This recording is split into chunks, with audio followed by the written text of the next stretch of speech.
स्वागत है आपका फ्लाइंग अब्रॉड में। मेरा नाम है शिल्पा, मैं जर्मनी में रहती हूँ और आज मैं जर्मनी का एक पड़ोसी देश इटली, वहाँ से आप कैसे पढ़ाई कर सकते हो उसके बारे में आपको बताती हूँ। तो सबसे पहले जानते हैं कुछ बेनिफिट्स कि आपको इटली से पढ़ाई क्यों करनी चाहिए, जिसमें सबसे टॉप पे आता है कि इटली से आप पढ़ सकते हो बहुत ही सस्ते में, चीप एजुकेशन, क्योंकि वहाँ पे ट्यूशन फ़ी बहुत ज़्यादा कम है। और उसके बाद में जैसे ना बहुत सारे ऑप्शंस हैं आपके पास में, मोर देन 100 यूनिवर्सिटीज़ हैं इटली में। उसके अंदर बहुत सारे स्ट्रीम्स में आपको ऑलमोस्ट हर फील्ड के कोर्सेज मिल जाएंगे। और जो 41 यूनिवर्सिटीज़ हैं इटली की, वो QS वर्ल्ड रैंकिंग में काफ़ी ज़्यादा अच्छा रैंकिंग भी रखती हैं। तो इसलिए आपको चीप के साथ साथ में अच्छी क्वालिटी की एजुकेशन भी मिलेगी। And the best thing is कि थोड़ी बहुत जो ट्यूशन फ़ी है और जो आपके एक्सपेंसेस होते हैं उनको कवर करने के लिए भी इटली देता है बहुत सारी स्कॉलरशिप्स। जैसे ना मल्टीपल स्कॉलरशिप्स हैं, जिसमें से कुछ देता है स्टेट, कुछ देती है गवर्नमेंट और कुछ देती हैं इंडिविजुअल यूनिवर्सिटीज़। जिसमें से स्पेशली कुछ स्कॉलरशिप्स तो ऐसी हैं जो स्पेशली उन लोगों के लिए हैं जिनकी फैमिली इनकम कम है।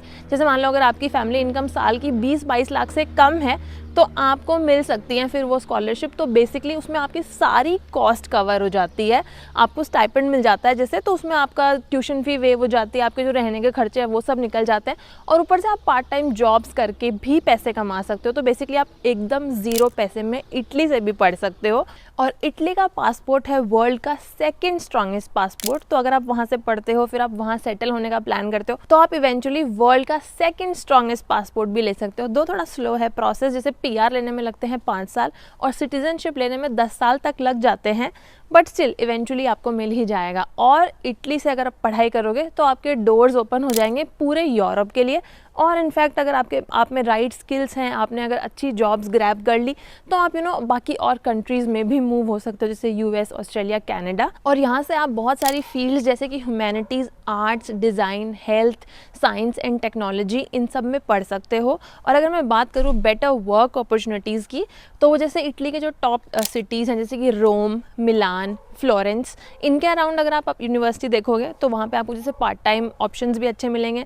और साथ में जैसे अगर फुल टाइम जॉब करने का आप ऑप्शन देखोगे तो वो भी इन सिटीज़ में काफ़ी अच्छे हैं। और इटालियन यूनिवर्सिटीज़ में होते हैं 2 इनटेक्स, फॉल इनटेक और विंटर इनटेक। तो फेब और सितंबर के अराउंड ये स्टार्ट होते हैं। तो अभी एडमिशन प्रोसेस चालू है, तो ये राइट टाइम है कि आपको अगर इटली से पढ़ाई करनी है तो आप अपने एप्लीकेशन प्रोसेस स्टार्ट कर दो। तो अब बात करते हैं कि कैसे करनी है आपको अपनी एप्लीकेशन। तो एप्लीकेशन प्रोसेस करने के लिए इटली की एक ऑफिशियल वेबसाइट है जहाँ पे आप इंग्लिश में ही सारी डिटेल्स देख सकते हो, कौन सी यूनिवर्सिटीज़ हैं, कैसे अप्लाई करना है, क्या स्कॉलरशिप्स हैं। वो वेबसाइट है universitali.it। तो सबसे पहले आपको जाना है उस वेबसाइट पे और वहाँ पे जैसे ना प्रोविंस वगैरह आपको सिलेक्ट करनी है कि आप कौन से रीजन में पढ़ना चाहते हो। वहाँ आप पूरा देख सकते हो कौन सी यूनिवर्सिटीज़ हैं।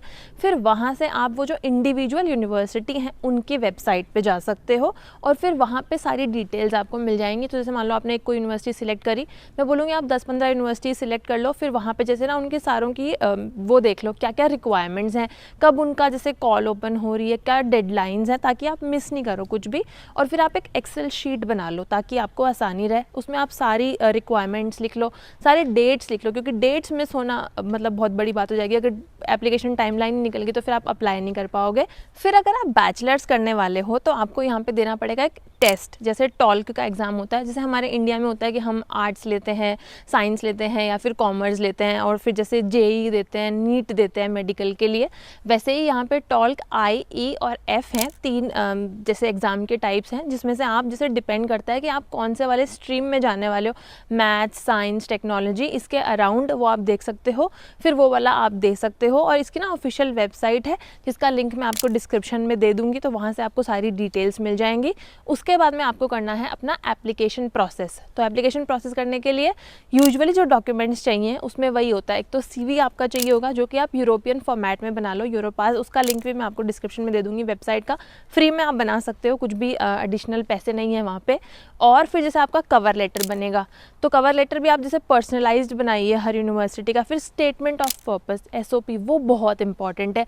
अगेन वहाँ पे आपको ना पूरा डिफाइन करना है कि आप क्यों इस यूनिवर्सिटी और इस कोर्स में पढ़ना चाहते हो, क्या आपका पास्ट का स्टडी रहा है, उसको रिलेट करते हुए कैसे आपको ये पढ़ाई अपने फ्यूचर के करियर में हेल्प करेगी, वो सारा आपको लिखना है। उसके बाद में आपके लेटर ऑफ रिकमेंडेशन आप ले सकते हो अपने स्कूल से, और फिर जो भी आपकी मार्कशीट्स हैं, आपके जो स्कूल लिविंग सर्टिफिकेट है, और अगर आप जैसे मास्टर्स के लिए अप्लाई कर रहे हो तो फिर आपकी जो बैचलर्स की डिग्री है, अगर आपके पास में ऑलरेडी कोई वर्क एक्सपीरियंस है, इंटर्नशिप, प्रोजेक्ट, तो वो सारे सर्टिफिकेट्स वगैरह और आपके ID प्रूफ्स वगैरह वो सब आपको पहले ही देख लेने हैं, ताकि जब आप एप्लीकेशन कर रहे हो उस टाइम पे ऐसे नहीं हो कि कोई एक डॉक्यूमेंट मिसिंग है।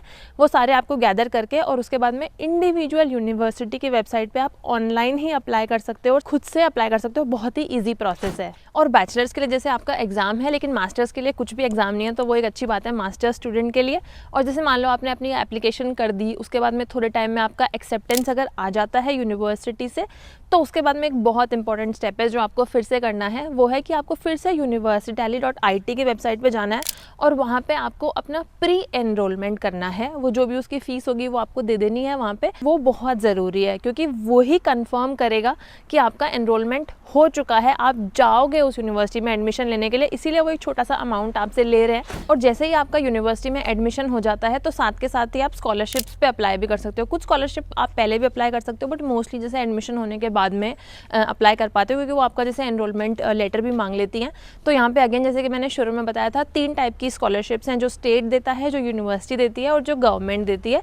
तो जिसमें आप देख सकते हो कि आपकी यूनिवर्सिटी अगर कोई दे रही है तो आप उनके लिए अप्लाई कर दो, नहीं तो फिर जो अगर आपकी फैमिली इनकम कम है तो आप उसके लिए भी कर सकते हो। और ये स्कॉलरशिप की डिटेल भी आपको जैसे जो भी यूनिवर्सिटीज़ हैं उनकी वेबसाइट पे मिल जाएगी और university.it की उस पर भी मिल जाएगी। तो वहाँ पे भी अगेन आपको सारे डॉक्यूमेंट्स जो भी वो रिक्वायर्ड है वो सारे आप वहाँ पे अप्लाई कर सकते हो और फिर आपको वो स्कॉलरशिप मिल जाएंगी, जिससे कि आपके पूरे फंड्स यहाँ पे पढ़ाई के कवर हो जाएंगे। और यहाँ पे एक और बहुत ज़रूरी स्टेप है, वो है आपको अपने डॉक्यूमेंट्स ऑथेंटिकेट करवाने हैं। तो उसके लिए भी बहुत लंबा प्रोसेस है।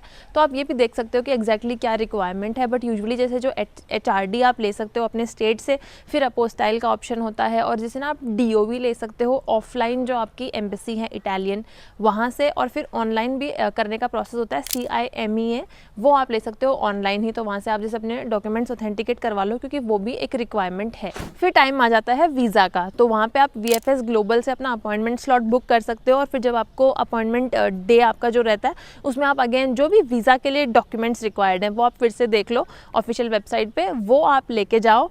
और साथ के साथ में जैसे आपको ना यहाँ पे एक बहुत इंपॉर्टेंट डॉक्यूमेंट है, वो है आपको फंड्स दिखाने पड़ेंगे अपने अकाउंट में।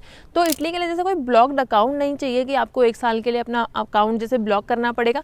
तो मान लो अगर आपको कोई स्कॉलरशिप मिल गई है ऑलरेडी, तो या तो फिर आप वो लेके जा सकते हो। बट यूजुअली जैसे अगर आपकी स्कॉलरशिप ऐसी है जो आपको इटली जाने के बाद मिलने वाली है, तो उसके टाइम पे आपको फिर कुछ जैसे फंड्स दिखाने पड़ेंगे। तो उसकी रिक्वायरमेंट है 6000 यूरोज़ की ईयरली। तो वहाँ पे जैसे अगर आप बैचलर्स करने जा रहे हो तो 3 साल के 18000 यूरोज़ हो गए। और फिर जैसे अगर आप मान लो मास्टर्स करने जा रहे हो तो वो 12000 हो गए। और यहाँ पे ना एक और चीज़ का आपको ध्यान रखना है कि आपका जो बैंक स्टेटमेंट है ना, वो पास्ट 6 मंथ्स का थोड़ा सा ऐसा होना चाहिए कि आपके पास में है पैसे, और थोड़ा सा ऐसे स्टेबिलिटी अगर होगी आपके अकाउंट में तो वो ज़्यादा बेटर है। या फिर ऑफकोर्स आप ऐसे भी दिखा सकते हो कि आपने लोन लिया है कहीं से, या फिर आपकी फैमिली ने आपको सपोर्ट किया है। और फिर जब आप अपना वीज़ा अप्लाई कर दोगे तो उसके बाद में ऑफकोर्स आपको बस वेट करना है कि कब आपका वीज़ा आ जाए, और उसके बाद में आप इटली फ्लाई कर सकते हो।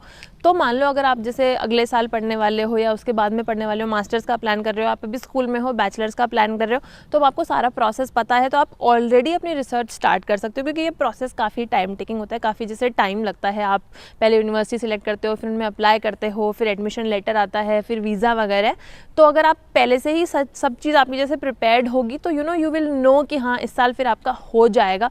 वरना पता चला आप करने गए, उसमें फिर आप देख रहे हो कि कोई डॉक्यूमेंट मिसिंग है या फिर कोई एक ऐसी रिक्वायरमेंट है जो आप फुलफिल नहीं कर पा रहे हो, तो फिर वहाँ पे आपका टाइम वेस्ट हो जाएगा। और इटली की अच्छी बात ये है कि जैसे यहाँ पे ना बहुत ज़्यादा ऐसा रिक्वायरमेंट नहीं है कि एकदम जैसे टॉप आपके मार्क्स आ रखे हैं स्कूल में या फिर बैचलर्स में तो ही आपको एडमिशन मिलेगा। कुछ यूनिवर्सिटीज़ ऐसी भी हैं जहाँ पे अगर आपके स्कोर्स थोड़े कम हैं तो भी आपको एडमिशन मिल जाता है। और फिर जैसे अगर स्कॉलरशिप मिल रही है तो बहुत ही अच्छा है। वरना अगर आपको जैसे एक्सपेंसेस की भी अगर जैसे कंसर्न है तो इटली में आपके 500 से 800 यूरो मंथली एक्सपेंसेस हो सकते हैं। लेकिन फिर आप जैसे अर्न भी कर सकते हो इतना ही 600-700 या फिर 900 यूरो के around as a student part time job करके। इससे कम भी हो सकता है, डिपेंड्स आपकी जो मिनिमम वेज है वो कितनी है। और फिर जैसे आपकी पढ़ाई जब पूरी हो जाएगी उसके बाद में आपकी जो फुल टाइम जॉब में सैलरी लगेगी वो एवरेज फ्रेशर्स की जैसे 2000 से 3000 यूरोज़ होती है मंथली, जिसमें मान लो 2.5 लाख रुपए के आसपास या 3 लाख रुपए के आसपास आपकी सैलरी हो जाएगी। तो अगेन जैसे अगर आप फ्रेशर हो, यंग हो, तो आप अपने एक्सपेंसेस मैनेज कर सकते हो 800-900 में मैक्सिमम, और फिर भी आप 1000, 1500, 2000 यूरो तक भी बचा सकते हो डिपेंडिंग ऑन योर सैलरी। तो eventually it's a good thing कि आप यूरोप आ जाओ पढ़ने के लिए, और फिर बाद में आप कोई और यूरोपियन कंट्रीज़ में भी मूव हो सकते हो जॉब के लिए, जहाँ पे आपको और अच्छी सैलरीज मिले। तो इस वीडियो के लिए इतना ही। आई होप आपको ये वीडियो अच्छा लगा हो, हेल्पफुल लगा हो। अगर हेल्पफुल लगा हो तो वीडियो को लाइक करना, और चैनल को अभी तक आपने सब्सक्राइब नहीं किया तो please do subscribe to the channel. और मैं मिलती हूँ अपने अगले वीडियो में, तब तक आप अपना ध्यान रखिए। Bye and take care and subscribe to keep flying abroad.